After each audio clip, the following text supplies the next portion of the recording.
talked about a lot on the show, and I am going to change that today by going a little bit more in depth with what it entails today. So a season swap is for any of you that, and it's not just for people that live in a 4 season area. It can be for anybody, no matter where you live.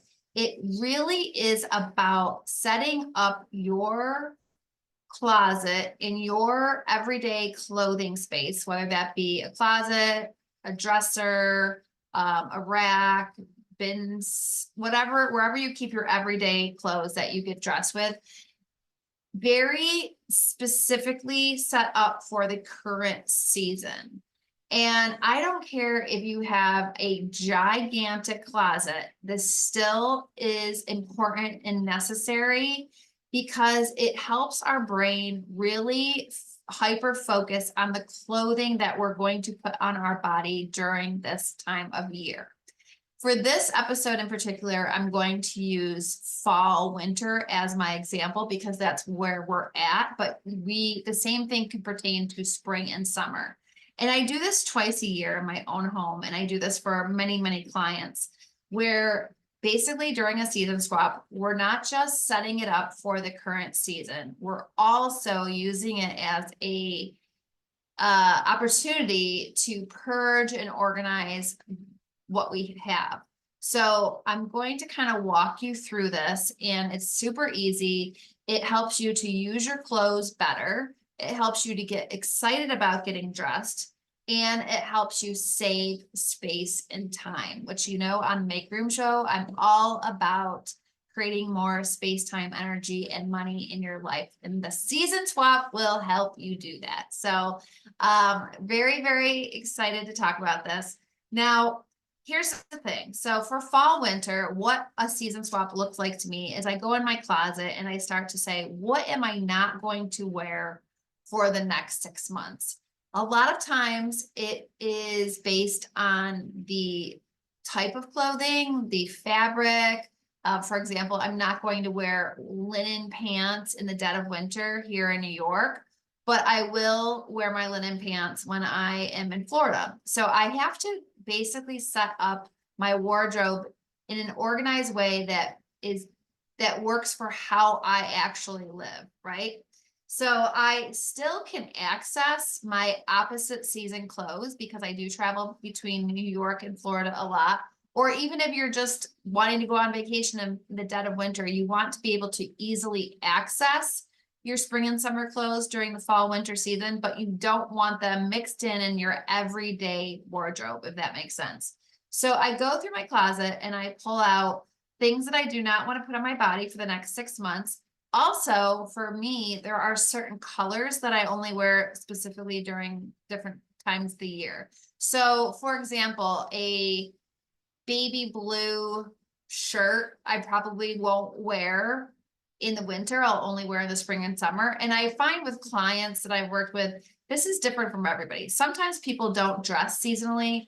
They just don't care about colors. They'll wear it any time of the year. If they like the shirt, they like the shirt. There's no right or wrong answer for this. It's just how I do it so that I can maximize the clothing that I have.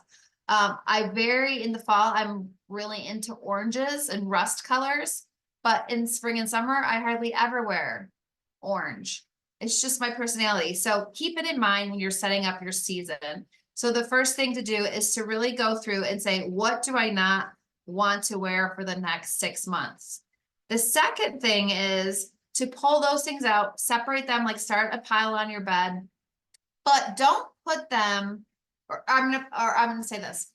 Don't replace them with things that you don't know if they fit or you're going to wear. So once you move out what you don't want to wear, you want to be bringing in what you do want to wear for the next 6 months. But before you do that, I really want to encourage you to try things on. I just did this with a client a few days ago, and she said, I hate trying pants on. And I said, I feel like most of us do.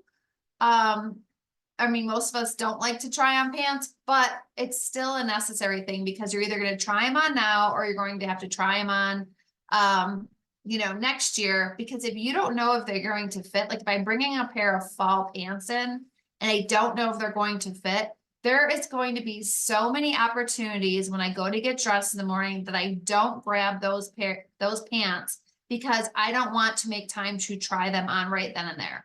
If you really think about it, when you're getting dressed in the morning, a lot of times you're getting dressed in a hurry, like you're trying to get out the door. So you're not as apt to try things on to find out if they fit then. But right now, if you carved out time to do a season swap, you can just tell yourself, today I'm going to have to try some stuff on. And you just get it in your mind, and you might have to try on 10 pairs of pants today. It might be a pain, but you can do it. So I'm going to just encourage you to do it before you bring the stuff in. So once you decide what you're not going to wear for 6 months, you decide what you will wear, and you bring that into the fold for your everyday wardrobe. And you try on as you see fit. Now, when you're bringing stuff in, and there's those couple of things, and this happened the other day with my client, that she's like, I don't know if I still like this. And she'll ask me, clients ask me all the time, what do you think about this? It's really not what I think. It's more how you feel in it. I tell everybody the number one rule for keeping clothes is, do you feel good in it? Because if you feel good in it, the chances of you putting it on are skyrocketed compared to things that you do not feel good in. And why should we wear clothes we don't feel good in, right? If there's those pants that you spent a lot of money on, these jeans that are adorable, but they just don't feel good on you. They make you feel uncomfortable. Maybe they're either too low and you don't want like your belly to roll over them, or maybe they're too high and they're too tight and you can never sit in them. What is the point? I'd rather have less pants that I actually feel good in and let the other ones go. So once you're bringing those things in, make sure that they fit, make sure you feel good in it. And if you're on the fence, there's something they're just not sure, I want you to flip your hanger. So instead of it forming a question mark, you're going to flip the hanger so it's opposite, and you're going to hang it in the closet opposite. Why am I doing this? Because in a few weeks or months, if the hanger is still facing the wrong way, you know you have not worn it. And by the end of the season, you know you can donate it right then and there because you did not wear it the entire season. It's just a simple little trick. The third part of the season swap is organizing things correctly, organizing things the way you're actually going to be able to find them. And this is kind of how I do it. It really depends on what kind of space you have to work with. Like, how much space do you have to work with? I'm going to give you an example of how I do mine. So my closet is the everyday wardrobe closet is organized by color for the main template is color. Category. So I have shirts together, pants together, dresses together, sweaters together, all of that, right? Jackets together. But all within those categories, they are in order of color. And for me, I organize my closet and every other client I've ever worked with for 23 years by the Roy G. Biv standard. Red, orange, yellow, green, blue, indigo, violet. And then I put gray and black on the end after violet. And I put in the beginning before red, I put whites, creams, tans, browns, pinks, and then red. So it's kind of your preference, but that's just how I do it. And within the colors, if I'm doing shirts, I'll do by sleeve. So like a shirt like I'm wearing now with no sleeves, that would be first, then a t-shirt, and then a long sleeve shirt. Why do I do it this way? Because if I throw on a pair of pants and I'm looking for a red shirt, or let's say even a sleeveless red shirt, I know that if I go right to the red and start at the beginning, that's where my sleeveless red shirts are. I always put them back the same way, and it just makes life easy for getting dressed. Now, here is another trick. If I have an outfit that I like, kind of goes together and I'm trying it out, I'll put that on a separate part of my closet where it's like, oh, you know what? I haven't worn this in a while. I want to try this outfit together and see if I like it. I'll hang it together when I'm doing my season swap, just so I'm reminded to try that outfit on and see, why not have fun? Just kind of like you would if you went shopping, you would take outfits together and try them on. Let's make our closets a fun little boutique to have fun with and get dressed in. So hang those together, because this is what happens when you're doing a season swap. You haven't looked at these clothes for 6 months. You kind of like get excited, like, oh, I forgot that I bought that orange rust color suede jacket last year. I love that jacket. What can I wear it with? Oh, I can wear it with these cream bell bottoms. Let me put that together and try it out this week. Why not? Right? It kind of saves time. So I also do this with my workout clothes. I was finding it really annoying that every time I was trying to run, to put workout clothes on, my leggings weren't matching up with my tank tops. So I decided to fold them together with the shirt inside the leggings. And I always do my workout clothes in what we call a file system. So you kind of fold your leggings in half, and then in half, and then in half, and it forms this little kind of file where the top is the crease. And so when you look in your drawer, there's just creases of color, and you don't have to like dig to the bottom of a pile to find your favorite leggings. So what I decided to do is take the tank top, fold it into the leggings. It's still a file system. I'm still seeing the crease of my leggings, and I'm seeing the colors lined up, but inside it is an outfit already put together. And it's just little tiny tweaks like that that make a huge, huge difference in getting dressed and getting dressed in a hurry, which is what happens. So I go through everything and I decide, okay, this is kind of what I'm planning on wearing this fall and winter. This is how I am going to organize it.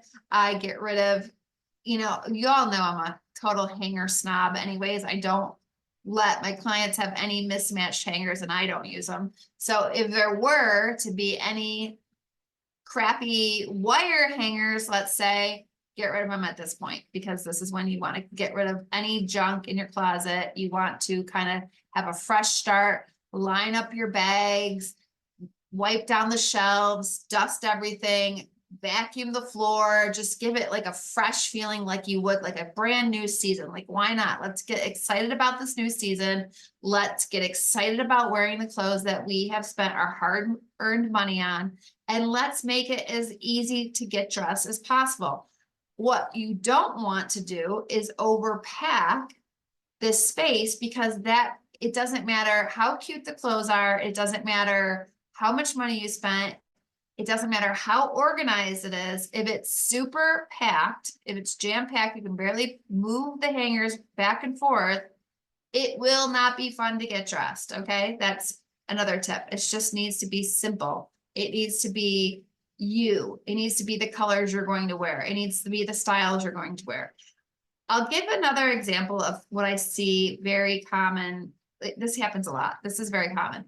Jeans. So my client the other day was like, and I do this in my own season swap. There's certain types of jeans I'm just not going to wear, either A, this time of year, or B, they're not in style right now, but they still fit me really, really good. So there's some cropped jeans that kind of like are my summer jeans. Like, they're cropped, they have some holes, they're just lightweight. I'm not going to wear them for this next 6 months. I'm going to tend to go toward my heavier jeans, things that where I'm cold. I'll still keep those jeans aside for when I'm traveling, but not in the dead of winter in New York. And the other thing is this, what is the style? Like, what is the current style? So my client and I were talking about how right now, we're still in the wide leg style, but we're going to like kind of a tapered leg soon. I just had a guest on my show. You can listen to that episode. She talks about the new styles of jeans coming, which is really informative. But let's say right now, skinny jeans aren't the top style. I still wear skinny jeans in the winter because I wear a lot of higher boots because it's cold out. But I don't need to have all of my skinny jeans in my closet right now if that's not the style that I'm really focusing on. However, I won't necessarily get rid of those jeans, because we all know if we blink, the style will be back when it comes to jeans. And these jeans are jeans I know fit me really well. So if I tend to love the jean, but it's not in style, I do not put it in my current everyday wardrobe. I have a bin in a different spare bedroom closet that I'll keep. And when that style comes back, I'll pull them out. I know a lot of organizers would say just get rid of it, but when it comes to jeans, especially for women, we know it's hard to find jeans that we love. So there's the caveat of some things that you can keep. And then when I also organize my closet, I make sure that the last thing that I would put on, which would be like a cardigan or a jacket, is in a separate category. I don't put it with my everyday shirts because it's kind of like the last thing I put on. So I have a separate rod for just coats and cardigans as like a finishing piece of the outfit. This is another good time to look at those off categories like your pajamas. A lot of times the pajamas that I wear in the summer, I don't wear in the winter. So I pull those out of my drawers, put them away until spring, and just focus on my winter PJs. It's a good time to say, hey girl, maybe these need to go.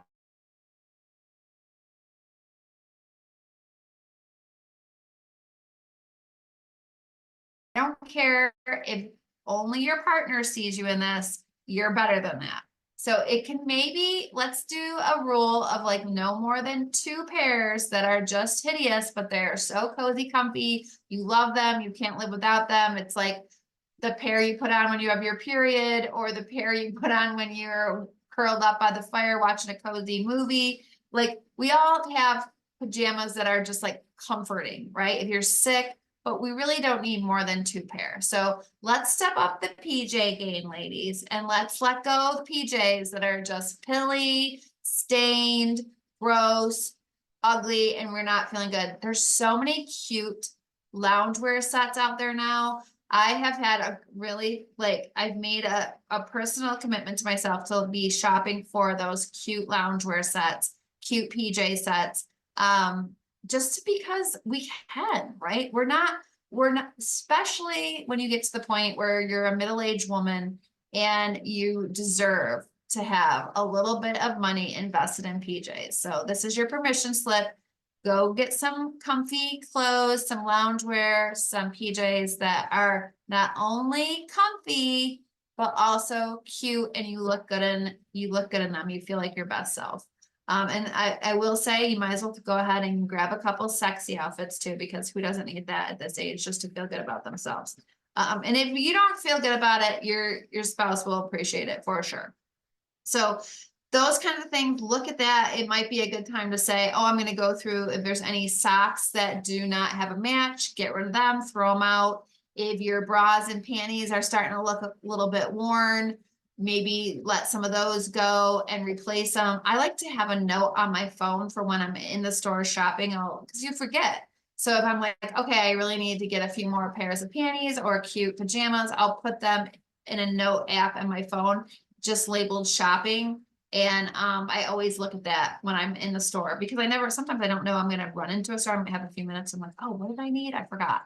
So have that when you're doing a season swap. It's a great time to make a note like that on your phone, because you'll remember when you're shopping what you need.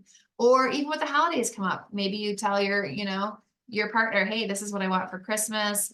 Maybe you notice you don't have like a basic black blazer, or you need some new sweaters because the ones from last year are too pilly. Just let them go. I'd rather you have less stuff in your closet, but it's all things that you actually want to put on your body. That's when you know your closet is serving you the best it can.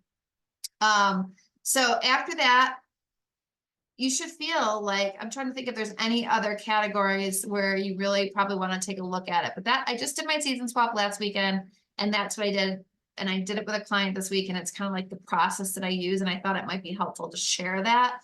And as far as where does the stuff go, the off season, if you don't have an extra closet or a space to put it, it's perfectly fine to set up a rolling rack in a attic or a basement and just cover it with something like some sort of, it could even be garbage bags just to keep the dust off it. If it's stuff that you don't have to hang, you can put them in a tote in storage. You can even do a rolling tote underneath your bed. You can do space saver bags. You can do garment bags, whatever it takes to get that stuff out of your closet. And if it's just so much that you don't have a place to store it, let's face it, you probably have too much stuff. Let's pare down a little bit more. And I hope that was helpful. This is just one of those mini episodes for organizing tips that I feel like I'll do, every now and then, but it will be helpful, and you can refer back to it come next season, just go back to the same episode, flip flop, fall, winter for spring, summer. It's the same exact system that I use, and I hope this was helpful. Have a great day.